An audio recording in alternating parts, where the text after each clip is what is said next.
So in your blog post, you mentioned that the number one performance reducing habit of a person's intelligence is that we don't view the muscle, we don't view the brain as a muscle that can be improved. So can you go a bit deeper on that and tell us what that really means in For terms of sure. how we view it? No, thank you. And you kind of nailed it in your intro to this question. And so I'll Mhm. start by giving you a long-winded segue into answering why the muscle analogy is like that makes the difference. Like once you adopt it, you're in a different level of performance, regardless of where you start. But so myself, some of the smartest students I've had when I've had conversations with them about what afflicts them, and I use that semi jokingly, but if some of the students look at watch this or listen to this, you'll know we've had those conversations. It's not fun to be at the very right edge of the bell curve, because a lot of people don't know what's happening to you. They can't help you, right? And I don't want to make a victim out of someone who's super smart, but the thing is, no one wants to listen when they say, look, like I just like no one knows how to use this engine, right? So again, like that's why I think the car, the cockpit, the analogy of an engine is so good, because once you're at the right end of it, there's not a lot of mechanics who know what to do with it. And a lot of again, the process of education is geared towards the average person going through XYZ. And yes, you have gifted programs, but again, they're not individualized. And so they say that everyone's gifted is gifted in the same way. What if you have synesthesia, right? Like what if you're able, like your brain is just truly differently able, like it sees things. Like one of the best mnemonists in Russia that Luria writes about could not avoid seeing things. Like he over visualized everything to the point that it hurt him, but he also couldn't forget a thing, right? Like so, like how do we Yeah. help these individuals? And so to this, like the fatalist trap, kind of combined with the fact that there's not a lot of mechanics out there who can help someone who has a lot of brain power, means that both the people who are on the left side of the bell curve, who need a bit of more help to get them on the STEM track and to get their confidence up, they won't do it because everyone around them says the number matters, right? And you have a low number. And that's the end of the discussion, right? So we mess up right there, and I hate it. And the second is, when you're on the right side, you have a great number, go for it. Life is open. That's not how it works. You need the driver to know what to do, right? And so both things, like if you have a really dingy car, that's barely held together, the driver needs to know what to do with it. Same thing goes if you drive a Formula One car. You need to know what to do with it. The average person just can coast along, and things will work out. But on both edges, like you need more specialized help.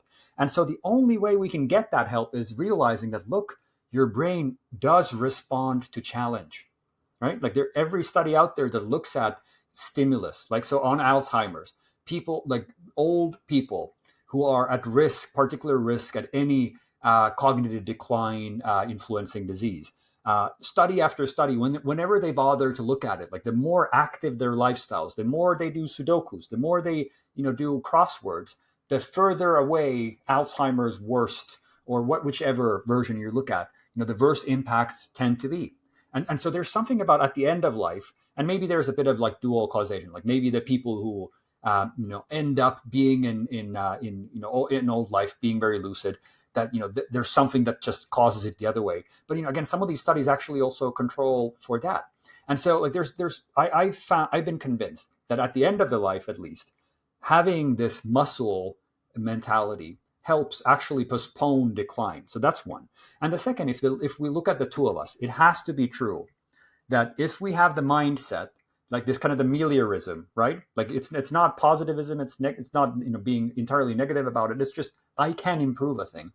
If you think that you are in control, you will do things differently than if you are in a state of learned helplessness, right? So and this idea of like, well, my IQ is not enough, I can't do a thing. It's self-fulfilling.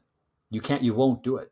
But if your idea is, Mhm. well, look, like I might start from the back end of it, but I know that effectively I can still, again, like I can make better choices, I can be more accurate with my thinking, and I can do my thinking perhaps a bit faster. If you think that you can influence those things, and everyone can learn more. Like even again, like, imagine the dumbest person which often is us. Like you can learn a new thing at any age. There's no question about it. And so he's like this. That's why I love this kind of challenge to it. It's like, let's think of it as a muscle. Because if you want to grow your muscles, you have to break them. Like on a microscopic level, you have to lift so heavy things that your muscles actually break. When is the last time an adult at the age of 35 or 45 has done anything that even comes close to breaking their brain? Right? Right? We stop it. And part of it, I said, it's this industry of essentially taking it for granted. That here's your number, you're born with it, go and have a life. Versus, well, look, like let's think about it. Like, in fact, you can do so much to drive what you get out of your brain. And so once we adopt that mindset, good things just tend to happen. Got it. Now, just going back to the whole idea with the crosswords for people that are a bit older, right? Like, people have said that those games don't actually help people in preventing cognitive decline, and they actually just help the person get better at the game specifically, but it doesn't actually build their brain holistically. Do you think that's actually true, or is that something that you would go against and say it's just not true? No, again, like, we have to defer to the giants who do the studies, and that's you're pulling on an incredibly important limitation. Like, whenever we look at these studies, the N is usually pretty small, and you have to kind of pool. My approach for the past decade has been pooling enough evidence in a bucket and seeing, like, what are the trend lines. Like, you can't trust any one study saying X, Y, Z. But on this one, you're absolutely right. What you're talking to is actually, it's a bigger question about intelligence. Like, does a skill from one bucket transfer over to another, right? So, like, what even is kind of general intelligence? Like, can you train being smart about many things, or can you only be trained to be smart about one thing? But again, like, if you think about it, that's an academic squibble, because what we have proven is that you can train yourself to be better, at least in one thing that depends on cognitive function. We can train our short-term memory to be a bit better, right? So the working memory from 7, you can bump it to 9. Some people can effectively, if you look at memory championships, right, like, they can bump their ability to remember random assortments of cards with the memory castle method and a couple of other methods, Yeah. like thousands. And so if that's not working memory, I don't know what is. And if you look at Joshua Foer, he has a wonderful book called Moonwalking with Einstein, right? Like, I've read that. You don't need to be a genius to do it. Like, again, so that you see, like, this is what I care about. It's like the consequence. And so even if you can only do one bucket at a time, then do one bucket at a time. Right? Then let's do all the buckets that you care about. And you're smart in the way, you're smarter in the way that you actually want. Even if it indeed, and you see her, like, what I think is happening is that on a kind of fundamental molecular, like the unit of account level, there must be some type of limitation on, like, just how does our brain come out? Like, how quickly does the action potential from one neuron translate to something else?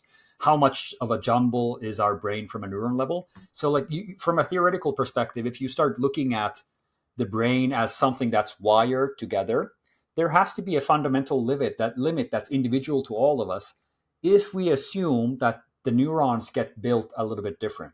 And in fact, the more you look at genetics and the more you look at our neurons, there's not just our neurons are always the exact same. Like, there are differences, for example, in the sodium gradients and how long they are and how quickly they regenerate. So we have many differences in this, kind of the lump of neurons. And so that must be the upper bound. Does that make sense? And so perhaps, like, at some point, you just can't train your brain to fire faster, right? But again, I don't care about it. Like, let's say that you got a Ferrari when you were born. You can always try to make a faster lap. And sometimes it has nothing to do with your brain. It has, like, let's make sure you don't drive in the rain. Let's make sure, if you drive in the rain, let's make sure you have rain tires. Let's make sure you're trained. You remember, you're acutely aware of each twist and turn. So again, like, even if we think that there's an upper limit and we can't train the general fastiness, the general accuracy of going into a new task, well, clearly we've proven, with studies, that you can train for new tasks and just within that pillar become better, even if it doesn't translate over to another pillar. Who said that that's intelligence? Right? Again, to your first question, if we define intelligence as being able to pick up anything, and getting better at picking up anything, sure.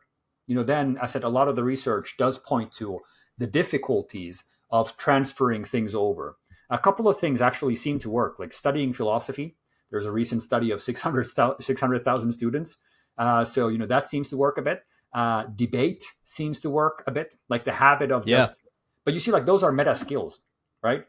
And so, like, that takes Mm-hmm. us to an interesting place. Is like, what if the thing you're getting better at is in itself a kind of a scaffold, like philosophy, thinking hard, like being able to think and Mm-hmm. question.